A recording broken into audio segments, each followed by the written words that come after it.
How's it going, guys? Welcome back to another video. Today we are working on the springs finally. If you haven't watched the last videos, I'll just give you a quick update of what's going on. We weren't able to get the springs in because, well, this setup here is a little different than normal.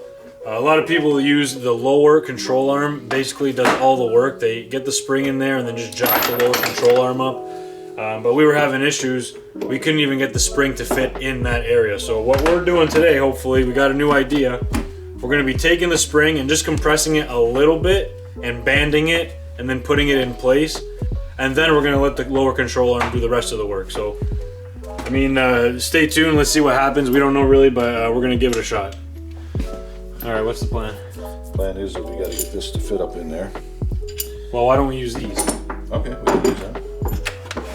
We can use this. Yep, two of them. How about this? One on each side. First thing I want to do is see how much we got to compress it and just do the bare minimum. Okay. So I'm going to put this underneath and then I guess we'll see, right? Yep. Okay. All right, well, basically all I want to do right now is just want to get this in close. I know it's not going to fit, but I want to see the bare minimum amount of compression that we got to do. That way we can just rest it in there and then we'll let the controller arm, the lower control arm, do the rest.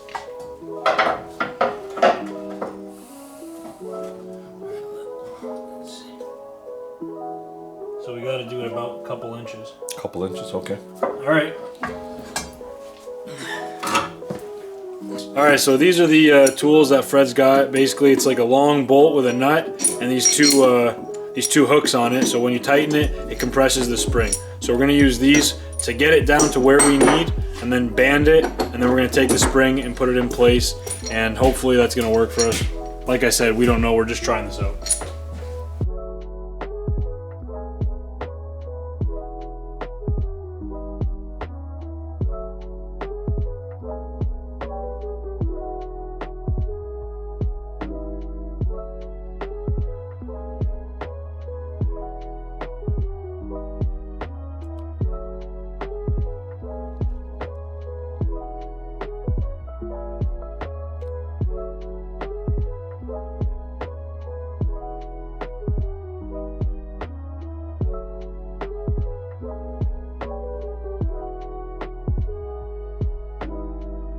Alright guys, just to add a little bit of context of what I'm thinking about in this next clip.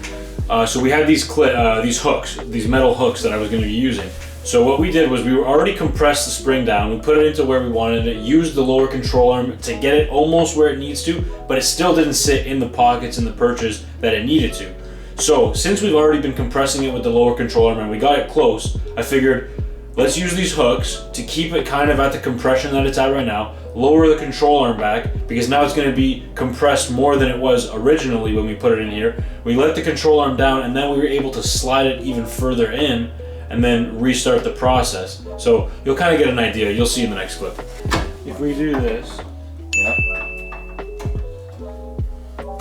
this is tighter than it was before, okay? Yeah. Because before, we weren't able to do that. Right. We got a couple of these on here, and then we let this go. Right. Now it's going to be compressed even more.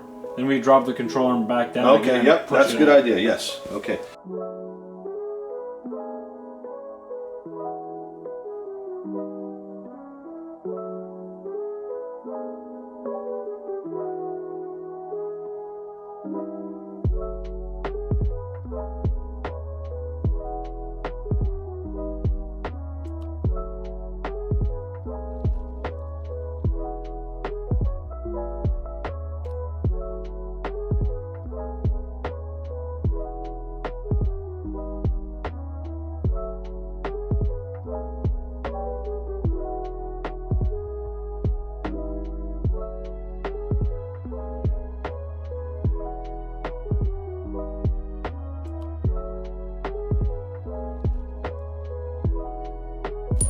Oh, there you go. That's how we did it. We compressed the spring and zip tied it.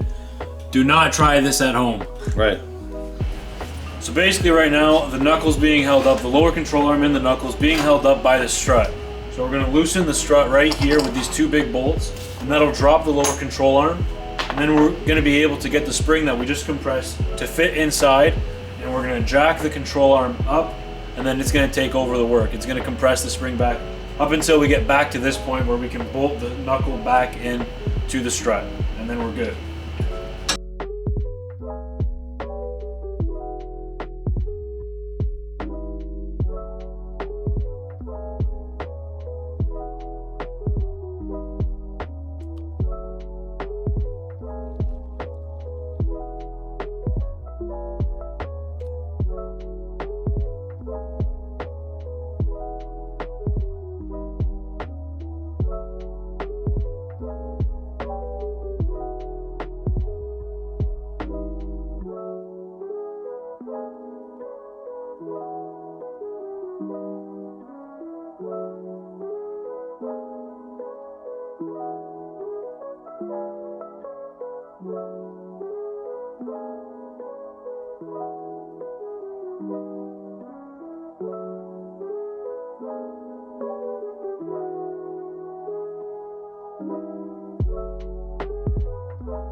Alright guys, well I got both wheels on, the springs are in, everything's ready to go, so we're just going to put it back on the floor and see how it looks sitting on 4 wheels.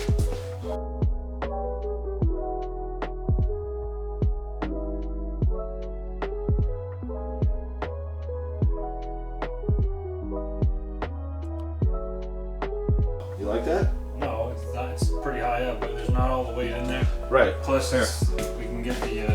Tell me if it does anything now. Yeah. Oh yeah, you need more weight in there. It'll be fine. Yeah. How is it when I'm sitting? Shit. Yeah, you can go down. When you have to have an air ride, you just push. Boing, boing. Alright guys, well we got the car back on 4 wheels. I'm pretty happy. The wheels look like they're sitting in a pretty good spot, but the car is really high up. We got to think about that though, because we don't have a full transmission in there. We're still missing all the internals of the engine, like the crank, the cams, the pistons, the valves. We don't got any pulleys on here. There's a bunch of weight that's missing right now that's not sitting down and putting the car down. But the way I'm going to be working around that is I'm going to be getting adjustable coilover springs, and I'm getting shorter ones than the stock ones. So I'm going to be able to play with the height a little bit using like a spanner wrench, and I can just tighten and loosen as I want, and I can change the ride height as I go. So I'm not worried about that. That's going to be in the works soon. But for now, I got the car on all 4 wheels. I can roll it around, and then we can move forward with working with the engine and figuring out where the engine and the motor mounts are going to sit, and working on the transmission mount, the steering column. There's a bunch of stuff that we can start working on now. So I'm pretty excited. We get to keep going with the build. Anyways, guys, this was really impulsive. I didn't even want to work today. It's Sunday. I just wanted to relax. So we got this done. I'm pretty happy. I'm going to take care of the rest of this stuff at a later date. Anyways guys, this week's video is a little bit different. I was actually planning on doing a little bit more, but it's 2 totally different things. They're still related, both Honda Prelude stuff. One was putting the car back on front wheels, and that's what you guys just saw. But the other thing I'm going to leave until next week because the video would have been like 16 minutes long, so I figured I'd break it up. But with that being said, I didn't get a chance to actually say what I wanted to at the end of the video, and what I usually do anyways. And that's thank you guys for watching, and we'll see you next week.